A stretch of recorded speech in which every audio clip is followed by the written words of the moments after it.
Hello investors, आइए आज बात करते हैं मल्टी एसेट एलोकेशन फंड की।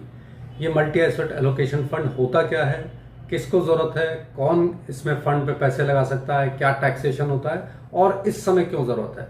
तो सबसे पहले समझते हैं मल्टी एसेट एलोकेशन फंड होते क्या है।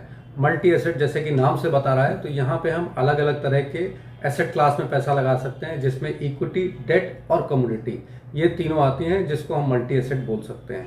इसके साथ ही इसमें मिनिमम जो क्राइटेरिया है वो 10% ईच का है कि अगर आपको किसी उसमें एक में रखना है तो 10% तो होना ही चाहिए। मैक्सिमम साइड में 65% तक जा सकता है, जिसमें अगर आप देखें कि इक्विटी फंड को अगर आप ले रहे हैं या मल्टी एसेट में इक्विटी को ले रहे हैं तो वो 65% तक अगर जाएगी तो टैक्सेशन इक्विटी का लगेगा। बाकी 35% में आप डेट और कमोडिटी दोनों ले सकते हैं। इसी तरह से अगर आपने डेट बढ़ा लिया और 65% कर दिया किसी भी समय, तो वहां पे आपका टैक्सेशन डेट का हो जाएगा।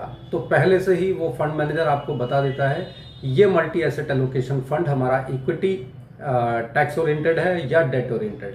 तो ये आपको समझना होगा कि हम इक्विटी फंड में पैसा लगाना है या आपको डेट में लगाना है।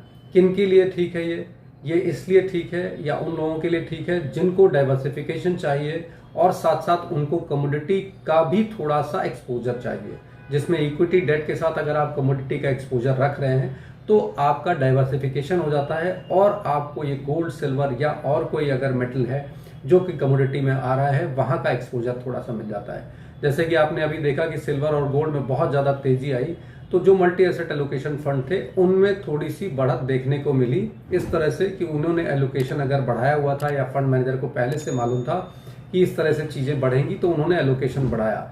ये डायनेमिक एक तरह से बैलेंसिंग करते हैं कि जिस तरफ फंड मैनेजर को लगता है कि बेहतर की तरफ जा सकता है उस तरफ अपना एलोकेशन वो बढ़ा लेते हैं। टैक्सेशन की बात मैंने बताई थी कि टैक्सेशन 65% अगर इक्विटी है तो टैक्स उस तरह से लगेगा। ये कम से कम 3 से 5 साल का होराइजन हो तभी इस फंड में लगाएं और डाइवर्सिफिकेशन को ध्यान में रखते हुए ही लगाएं। अगर आप डाइवर्सिफाई चाहते हैं अपने पोर्टफोलियो को तो ये एक मल्टी एसेट एलोकेशन फंड आपके लिए हो सकता है। धन्यवाद।